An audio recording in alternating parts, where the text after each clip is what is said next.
Hi, everyone. Welcome. We'll just give it a moment and let everyone get in.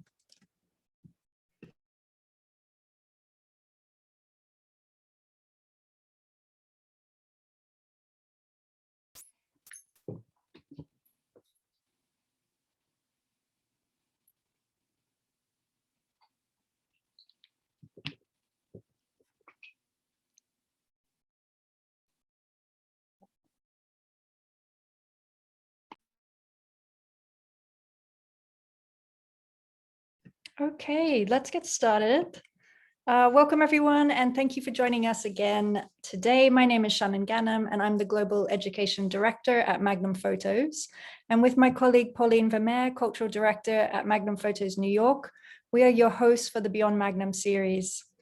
Beyond Magnum is an in-depth talks program created to explore some of the challenges facing our agency and our industry today.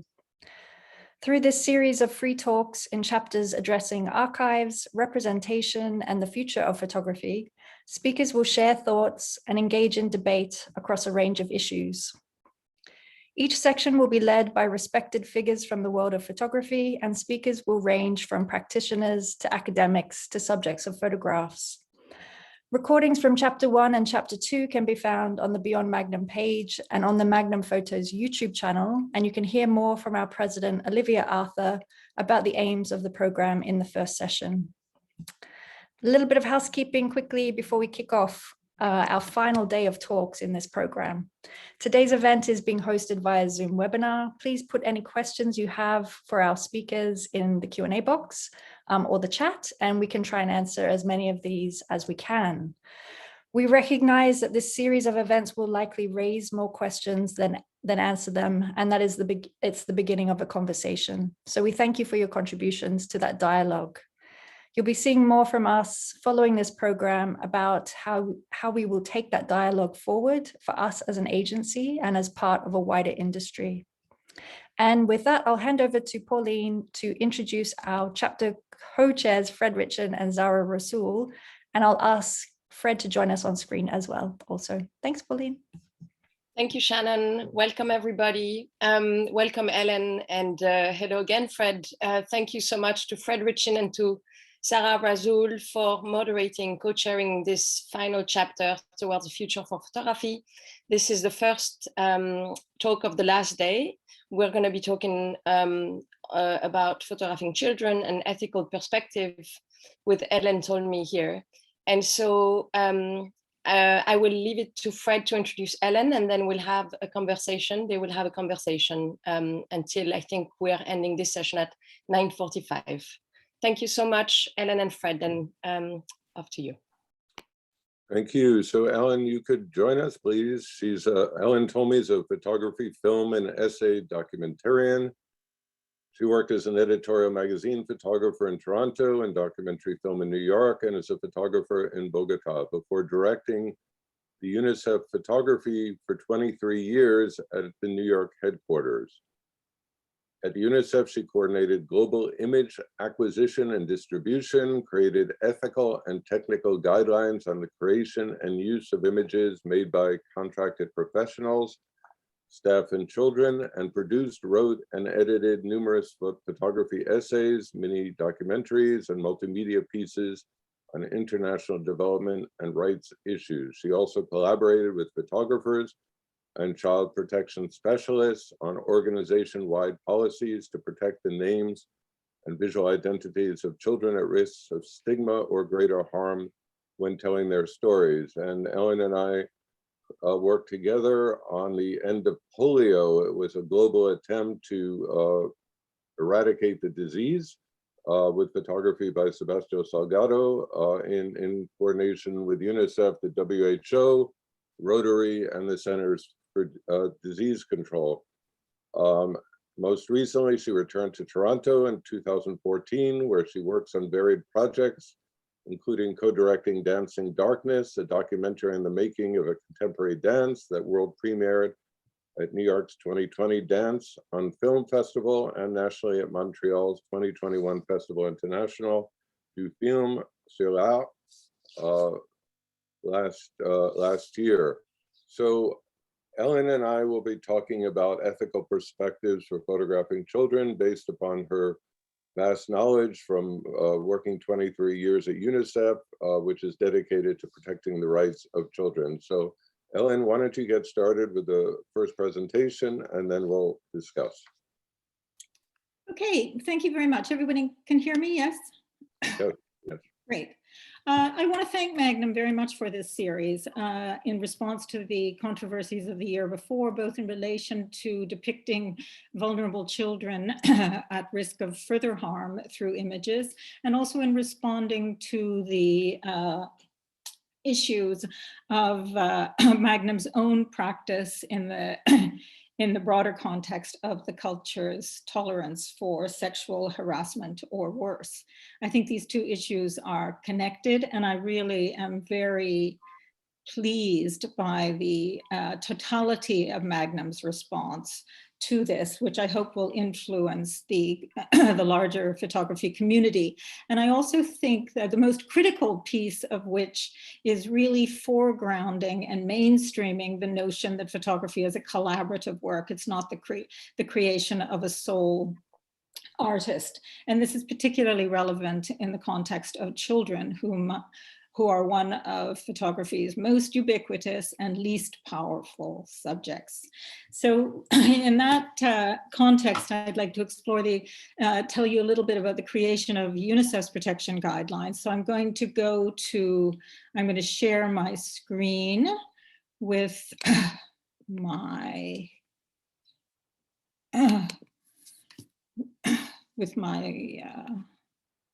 desktop, and hopefully go from there. Can everybody see this? So basically, UNICEF actually, the creation of our visual guidelines came not in the context first of the sexual exploitation of children, but in relation to children at war. And this started out in 2000 because UNICEF was involved in creating a book about child peace activists in Colombia, who were actually well known in the country and had really mobilized millions of people in an effort to bring peace to this country that has known war for more than 50 years.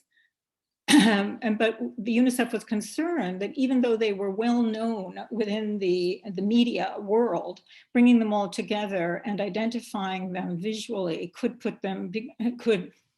make them targets of reprisals by some of the warring groups.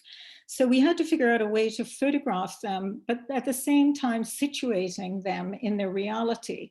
And previous protections of the identities of anybody in images were blurring, now use digital blurring, or else putting black bands across the eyes of the subject, which tended to criminalize them because this was often used when photographing criminals or alleged criminals who had not yet been convicted. And it ruined the images. So in a collaboration, I really collaborated at that time with the American photographer Donna de Cesare to come up with a way of addressing this. And Donna was in many ways a wonderful choice because she had been spending the many years previously and another decade after that following the implications of children in gangs, particularly with reference to El Salvador. She had covered the end of the war there and then the subsequent and the movement of Salvadoran refugees to LA, the involvement of their children in gangs, then their deportation back to Salvador, and taking their gang culture with them. The consequences of that generational violence is obvious today in the continual very high levels of violence in El Salvador and the migrant crisis on the American border. And so her contribution to countering the demonization of children who are involved in gangs has been really a critical work. We did this in relation to that, but UNICEF had also was also grappling with the identifying other vulnerable children, this particularly child soldiers, which were very much an issue throughout the 90s the 2000s. This is an image which is no longer a UNICEF image, which is now restricted, of Kamajor tribe child soldiers in Sierra Leone in the late 90s. And we soon realized that depicting these children with their guns and their tribal dress tended to sensationalize them and even make them look weird and strange, and was entirely counter to what UNICEF was trying to say, that these are by definition coerced children who needed to be recognized and demobilized and rehabilitated, and that the imagery and that kind of imagery was counter to that. So we began to apply the principles of ID protection as developed with Donna into the broader child protection in various themes. But we also didn't want, I think this image is important because we also didn't want to ignore the reality of how dangerous many of the child soldiers were, how lethal they could be, and they were often drugged. And I think this image demonstrates the reality of that. At the same time, we also wanted to show the varieties and contexts in which children become soldiers or are involved in violent conflict activities, and their vulnerability. This is a child who was forcibly recruited into the LRA, the Lord's Resistance Army, for those who don't know, who began in the mid-1990s and still much more fragmented, continues today. So it's child soldiers in different contexts around the world who have families who are vulnerable and who participate in the act of photographing them, which was a really critical kind of aspect. The other thing is that I hope my own screen is showing half of this image cut off. Is that what's happening? In the general screen, do you see just my screen, or do you see the speakers inside? Just see one image with text under it. Oh, wonderful. Okay, because I'm looking at my the speakers as well. Okay, so we began to, of course, expand this to children who were subject to sexual violence of one sort or another, including trafficking. And became very critical because we were able to show how pervasive this is, how young some of the sexual victims are, and what can be done about it as well. And we also discovered that the variety of the different photographers interpreted this in many ways. And I believe we came up with some photographs that were more powerful than conventional depictions that would have identified them. Would have identified the subjects.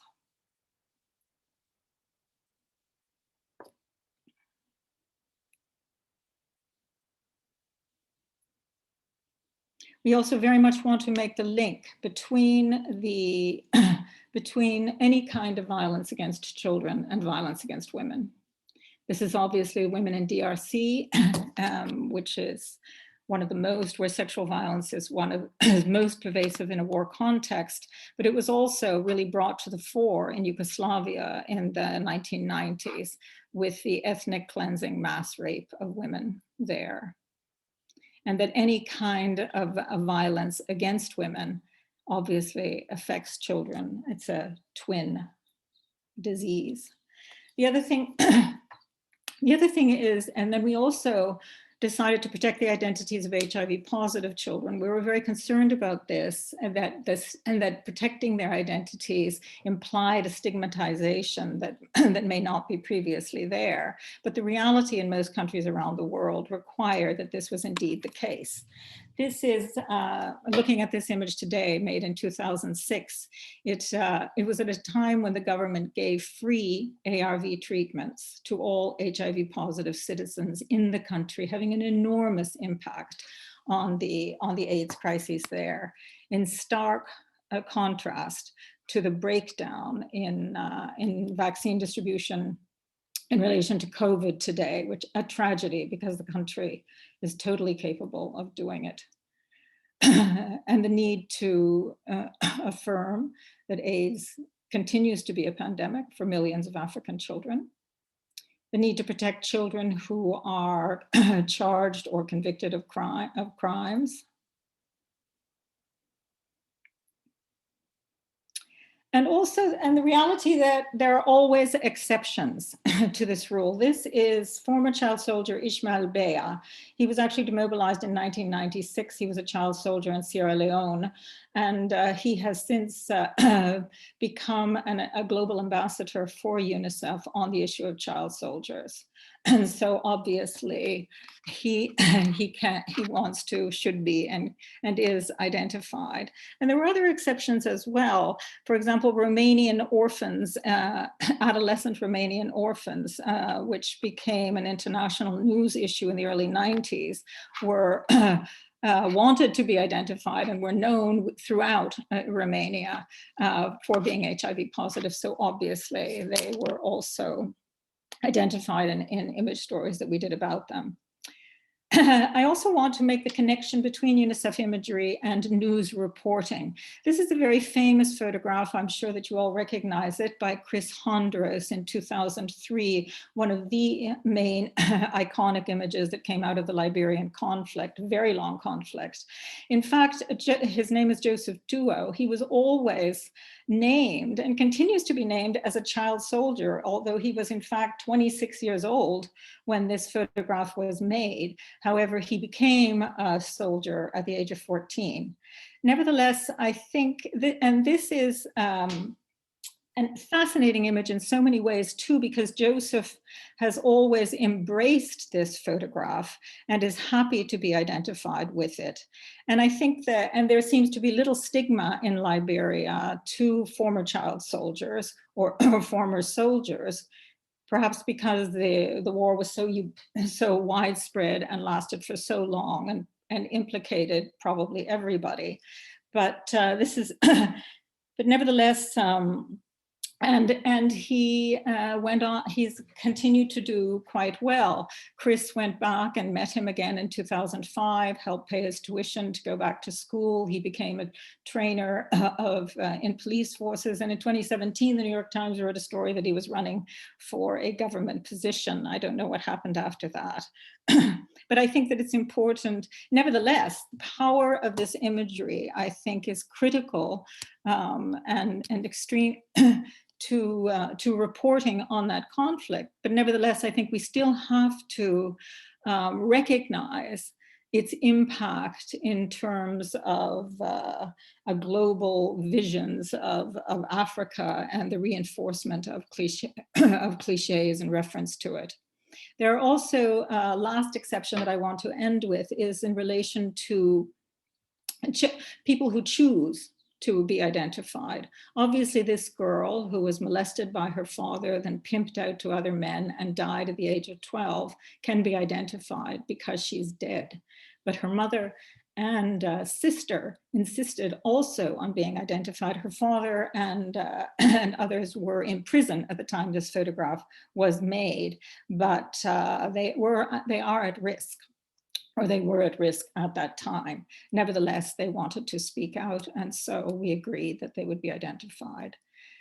And here are some reporting guidelines that you can reference from UNICEF. I noticed that the second one from ECA, which is the European and Central Asian Regional Office of UNICEF, I noted that in addition, they have also added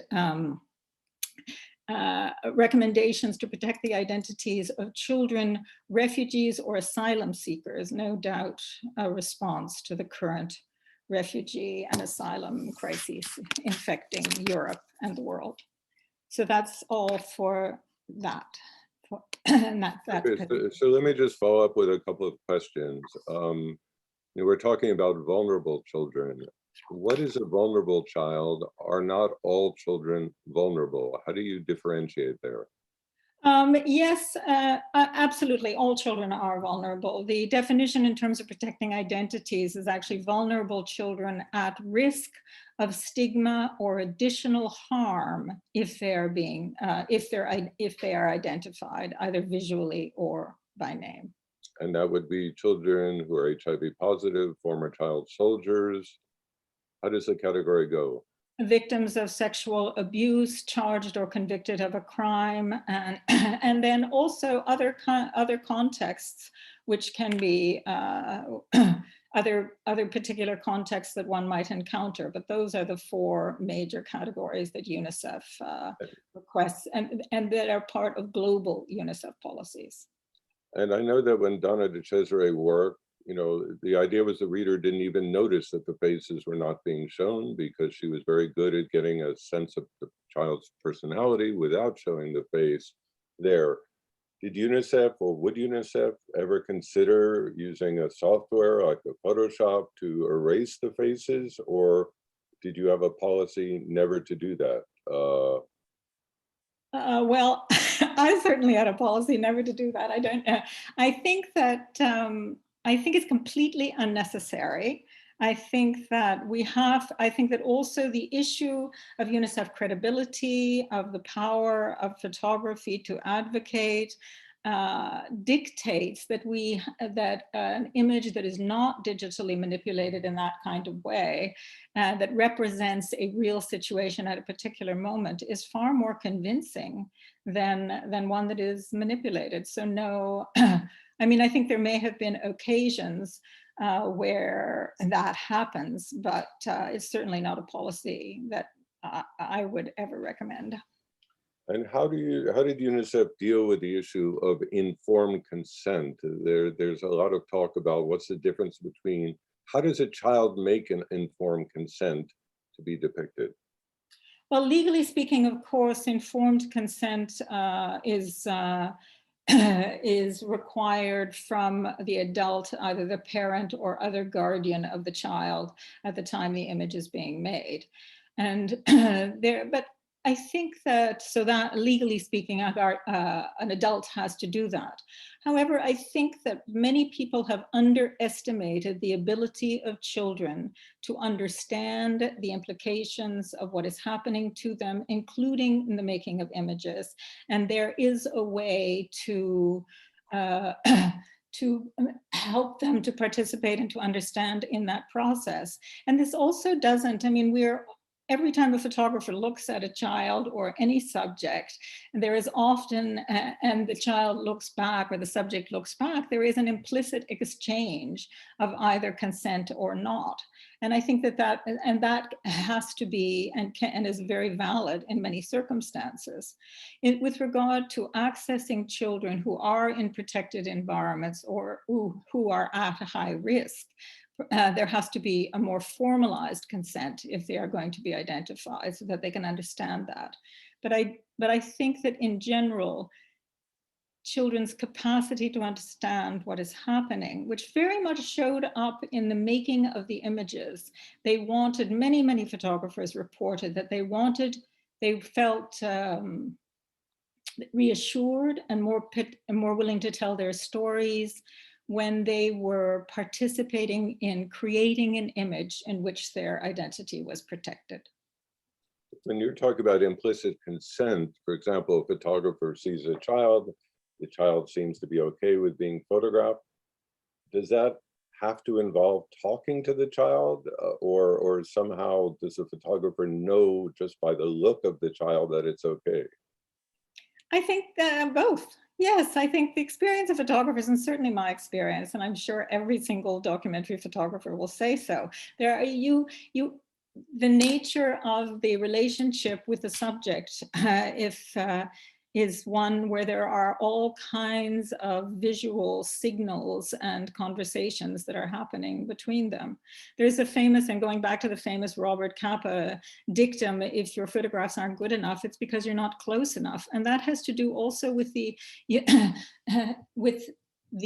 exchanges, the non-verbal exchanges that happen between photographers and their subjects. So for example, if a 14-year-old girl who's forced to be a sex worker seems to respond to a photographer's camera, by nodding a sort of assent. Does that have to be followed up with a more formal signing a paper because she is a vulnerable position? She could be stigmatized, or does she have an autonomy that she could make her own decision without having to be consult an adult, or how would that work? I think that UNICEF policy in my recommendation would certainly be, I have to qualify everything that I'm saying. I've retired from UNICEF in 2013, so I'm not an official spokesperson for them. But I'm very much aligned with what I believe is their continuing policies regarding this. I think in those particular circumstances, the recommendation is protect the child's identity. And this is particularly true in other countries where photography is not as pervasive as it is in the richer countries, that she may very likely not understand the full implications of being identified. So the response is not to, in that particular case, even though she says, fine, do it, I think the recommendation is don't do it, or photograph her, but in a way that protects her identity. And what you're suggesting then certainly applies to photographers working for humanitarian organizations, NGOs, UNICEF, and so on. But how does it extend to the broader photojournalistic community, the things you're talking about? Would you make the same or similar recommendations that the rights of the child to not be further stigmatized or abused is more important than any other kind of news factor? The girl being napalmed in Vietnam, is attributed for possibly helping to end the war. What would be your recommendation in cases like that for the non-NGO community? My recommendation is the same. Children are children. Child rights apply universally. It is actually international law. These things are covered in child rights, in the Child Rights Convention. And there are also many precedents in journalistic practice also that support this. There are many countries that have laws that let a child who's alleged to have committed a crime not be identified. All kinds of protections are there. I think that I think the journalists have as much responsibility as anyone else to protect those identities. With reference to the image of the napalm girl during the Vietnam War, who was naked because the napalm had burned off her clothes. So she was running towards the camera naked. Should that photograph not have been published because she was naked? My answer is no. This is also a reality of children. We cannot have an absolute prohibition against showing child suffering or child nakedness or any other things, because then we also veer into an excessively protectionist position that is actually also disrespecting the child. Obviously, this girl, I'm sorry, I've forgotten her name, eventually migrated to Canada, and there are photographs of her as an adult holding her own baby. I think that she's, there are many dimensions to people. I think she's fine with the image, and I'm certainly fine with the image. Okay, so why don't we go on to your next presentation on the rights of children more universally? Okay.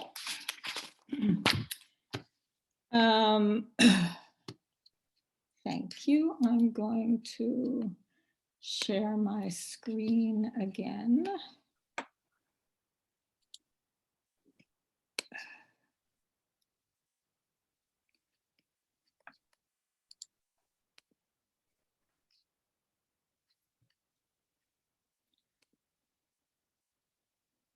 Sorry, I've done something wrong. Can you see it? We see this screen, a brief history, but it's on the visual ID guidelines. Oh, I'm so sorry. I did move forward, but I don't know what happened. Okay, I'll go.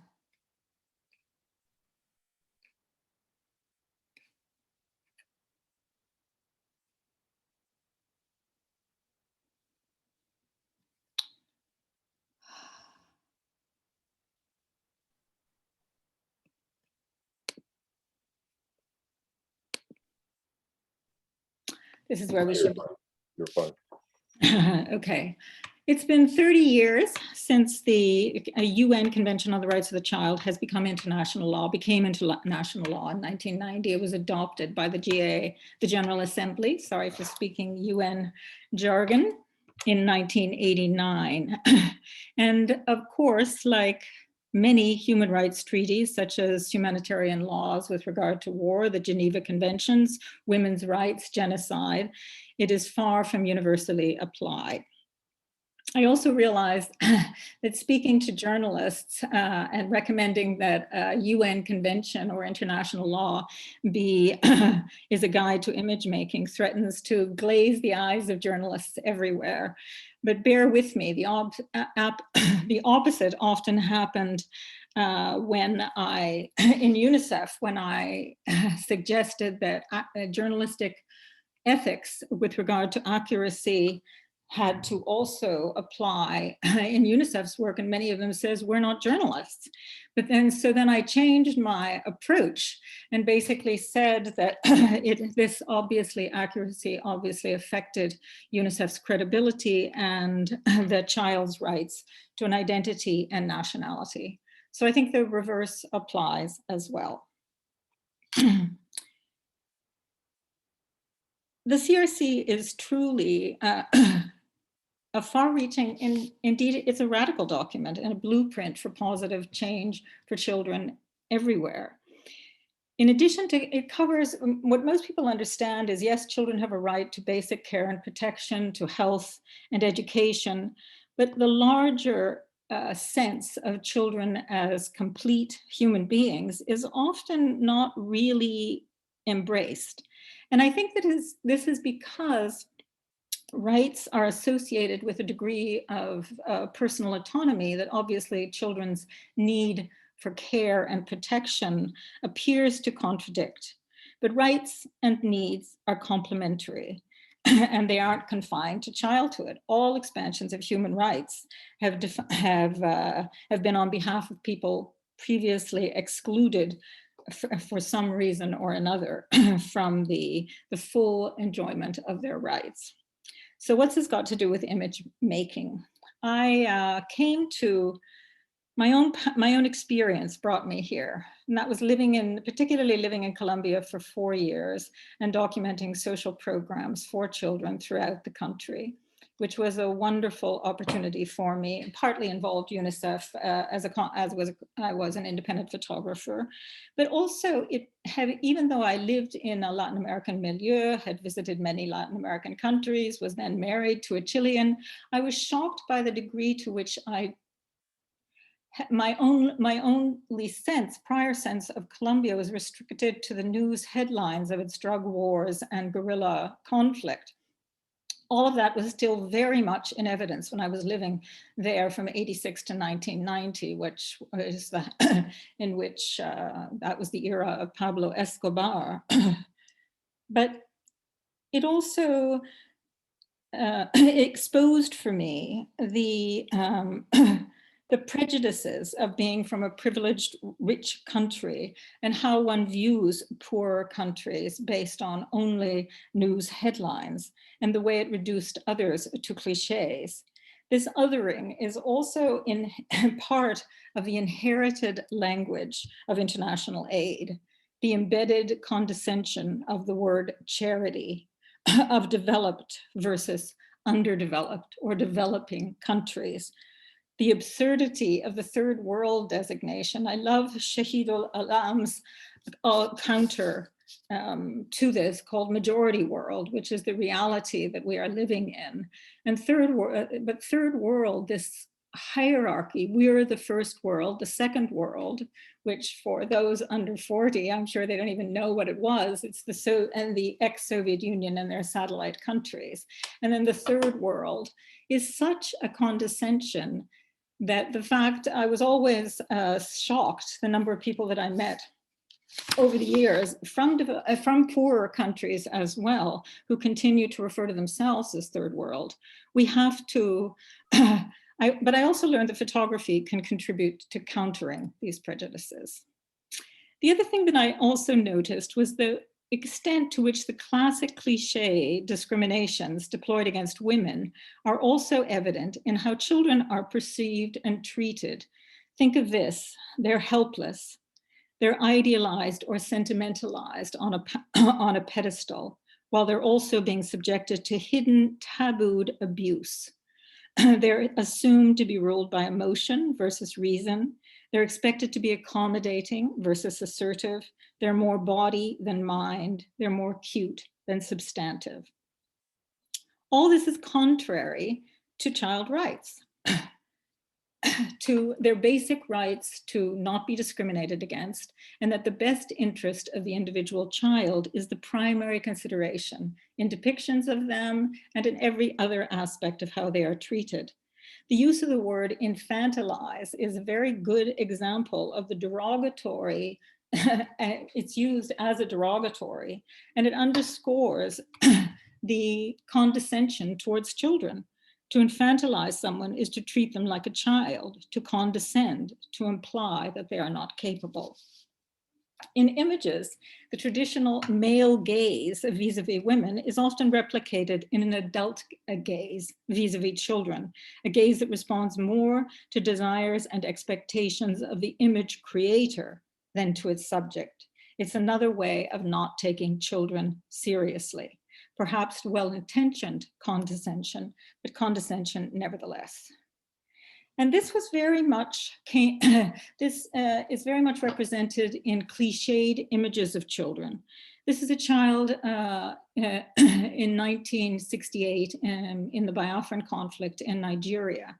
At the time, this was a fairly new image on the international in international media, but it soon became, by the 1990s, it was a very tired, cliched, ubiquitous, reinforcing false, colonial, and ultimately racist views of people in need.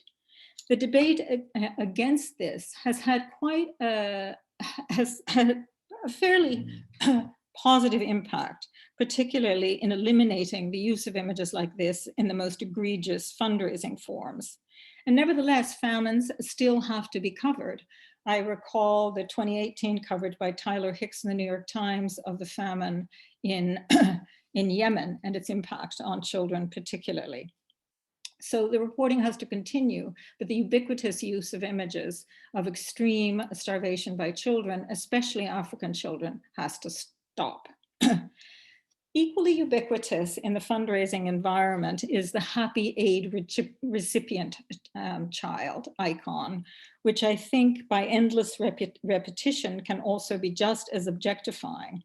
It's also a fundraising trope premised in the belief that donors respond most to positive happy child images. I haven't ever seen real evidence that this is the case, but it's also an admission that the image aims to serve the audience rather than the child it is depicting, which is a commodifying of images of children that is rampant and underappreciated. In some, yes, children are both cute and in need of protection, but there's so much more than that. And the Convention on the Rights of the Child outlines the particular ways in which they need protection, but they are larger than that as well. Obviously, the role of photography in denouncing the violations of children's rights is absolutely critical and very powerful.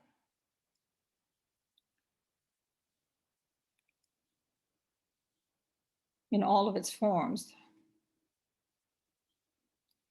And also in denouncing extreme abuse.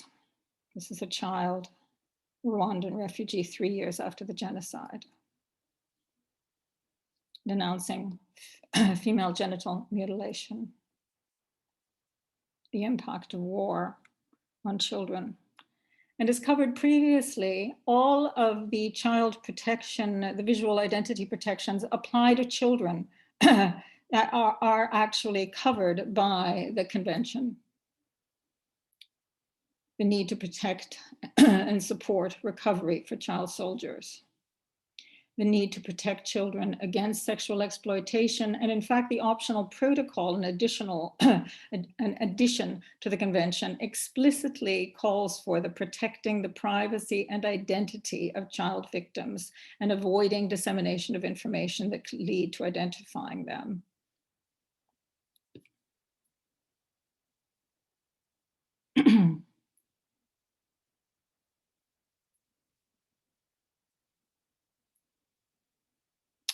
There's also this, actually, I want to go back to this, this wonderful article that also calls for that the child's privacy be respected and that there be no unlawful attacks on her honor and reputation.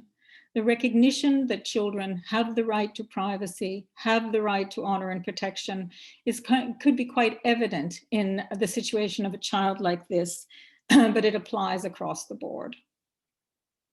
I also like pairing these two articles, protecting the child against all forms of exploitation prejudicial to their welfare, and the role of the mass media in doing this.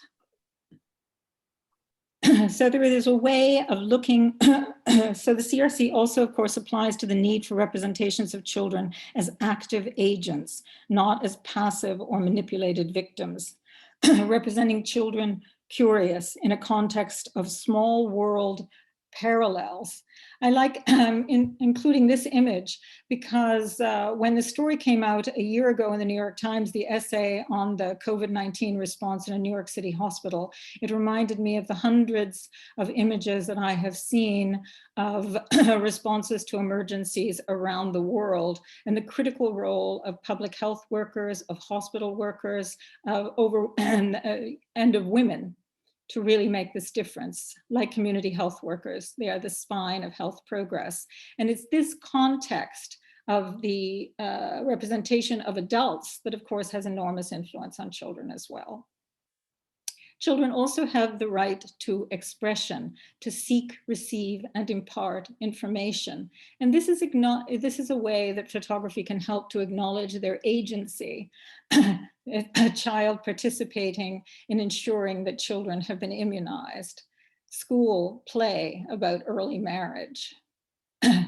Former young people training as peace educators.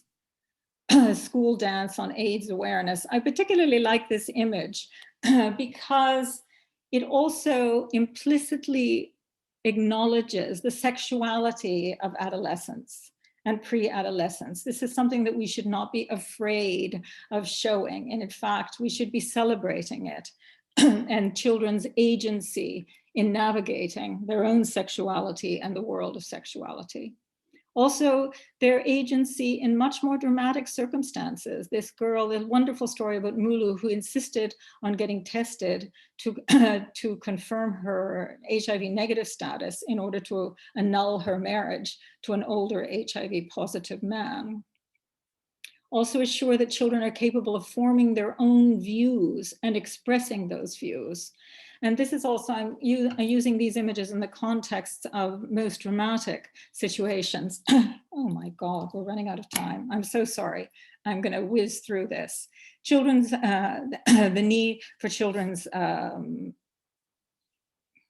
right to expression, to own the copyright, to even in the context of trauma. I'm so sorry that we're running out of time. The right of children to participate in politics. I wanted to discuss how the validity and importance of this image, even though Samar did not benefit personally from it, but nevertheless its importance in the world. The fact that the world is a very small place. Obama's election had huge importance in Sierra Leone. There is a way to document children in a way that acknowledges their wholeness. There's a wonderful essay just 2 days ago in the New York Times where the subjects participated in documenting their own realities. I'm so sorry that went on too long. Well, I think we're going to have to end there. There was, I think one of the takeaways for me is that photographers should not just be projecting onto children you know, and using them as kind of objects, just in various ways, but treat the, you know, I think starting with the Convention on the Rights of the Child is an excellent suggestion that you made. We do have one question I just wanted to get to. Can you please explain on Romanian orphans, HIV positive, who said they wanted to be identified in photos, and what context was that? And we'll end with that question. Okay, I'm very sorry that I didn't contextualize that. In the 1990s, there was a huge news story about orphaned Romanian children, many of whom were HIV positive. This was at the time of the collapse of the current government there. These children subsequently grew up in the society and were taken care of, many of them not, many of them died, but they were acknowledged and known throughout the community. So when UNICEF was doing a coverage on their current situation and also in their participation in child photography workshops, we agreed and they insisted that they all be identified as HIV positive. Well, thank you, Ellen. You've given us a lot to think about. And thank you to everybody listening, and big apologies that my second presentation went too long and so we couldn't take more questions from the audience. And thanks. Not at all. Ellen, you were wonderful. Thank you so much. It was so thorough and nuanced. And thank you, Fred, so much for this conversation, and to be continued. So important. Thank you so much for that. And we will be back in 15 minutes with Sarah Meister, Bill Gaskin, Donald Weber, Olivia Arthur. Yes. Thank you so much. Thank you so much, Ellen. Bye. Bye-bye.